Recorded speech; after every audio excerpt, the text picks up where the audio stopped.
Welcome to datascience.show, the podcast where data science meets executive leadership. We talk with top AI and analytics thought leaders about turning data into real business impact. If you're a C-level leader or data expert shaping the future, you're in the right place. I'm your host, Mirko Peters. We explore how data science and AI drive real business impact, straight from the leaders making it happen.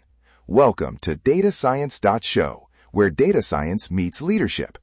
Today's episode is titled Productize to Scale, the executive playbook for data products. We'll walk through how leaders convert analytics, models, and data services into reproducible, revenue-producing products, internal and external, so AI delivers sustained business value. Why this matters now? Projects don't scale. Products do. If your analytics work disappears into one-off reports or fragile models, you're losing leverage, time, and trust. This episode is built for executives, CEOs, CTOs, chief data officers, and senior data leaders responsible for turning insight into measurable outcomes. Turning data into business impact starts with a product mindset. Before we dive in, a quick synthesis of the leader journeys I see when organizations successfully productize data. Successful leaders typically started as operators or builders. They shipped a few high-impact features, measured adoption, and then asked the executive question, can this be repeatable? Environments that succeed have a strong customer orientation, a clear senior sponsor, and an appetite for instrumentation. By contrast, environments that fail treat analytics like research. Great prototypes, no customers, and no lifecycle funding. Scale and industry context matter. Regulated industries need governance baked in from day one. High-velocity consumer products prioritize low-latency APIs, and B2B platforms often require explicit contractual SLAs.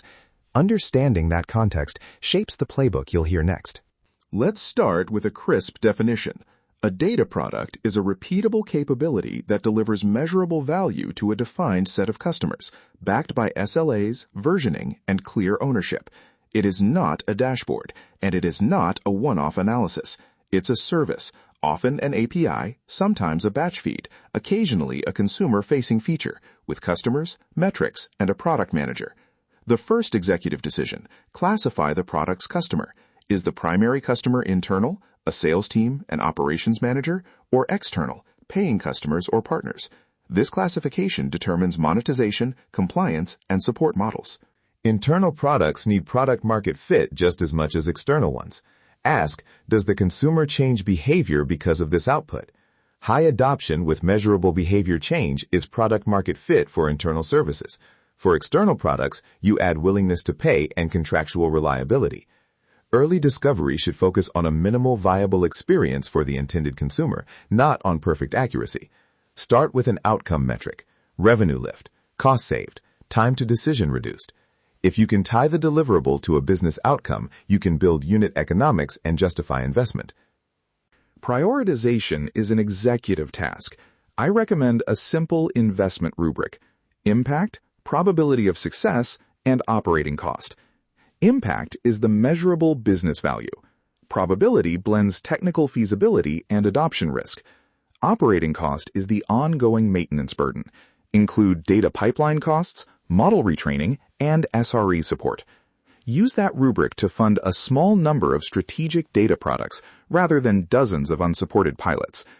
A second guardrail: require a lightweight product checklist before additional funding, a clearly defined customer, an SLA or success metric, a product owner, and an adoption target in the roadmap.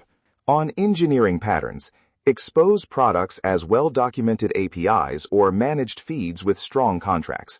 Contracts are more than legal documents. They're operational expectations: latency, availability, data formats, error modes. Versioning matters. Always plan for backwards compatible changes and provide deprecation timelines. Observability isn't optional. Log inputs, outputs, and key business metrics. Build dashboards for data quality and drift, and alert on business impacting thresholds. In short, automate the ability to answer the question, is this product delivering the expected business outcome right now? Trade-offs are constant. Speed versus reliability is the familiar one. Early on, favor speed to validate product market fit. Once validated, shift investment into reliability and governance.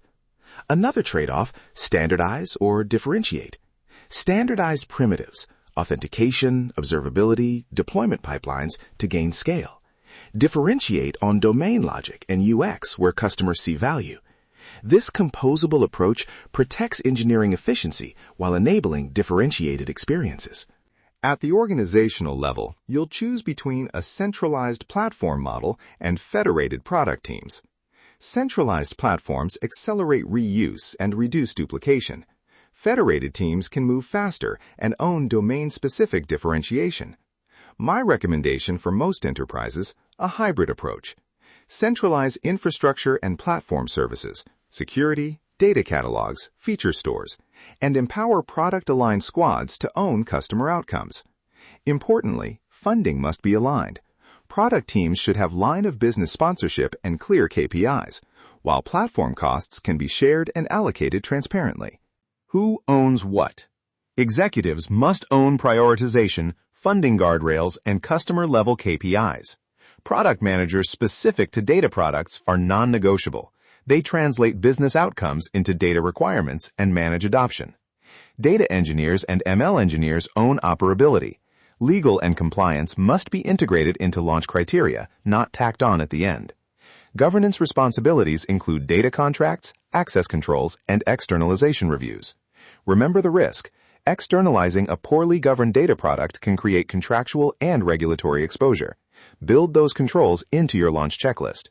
Looking ahead, composable architectures and model marketplaces will mature, making it easier to stitch capabilities together. But with modularity comes governance complexity. Expect more pressure to standardize observability and traceability so you can answer audit questions quickly. Over the next 12 to 24 months, leaders should prioritize 3 practical steps. First, catalog and score your current analytics artifacts by value and risk. Second, create a 2-track funding model, discovery grants for experiments and product funding for validated capabilities. Third, build a minimal product checklist that gates externalization. These steps protect value and accelerate scaling. Before we close, 2 actionable steps you can start today. Step 1, run a 90-day catalog and validation sprint. Identify 5 candidate data products, assign a business sponsor to each, and measure adoption and impact within 90 days.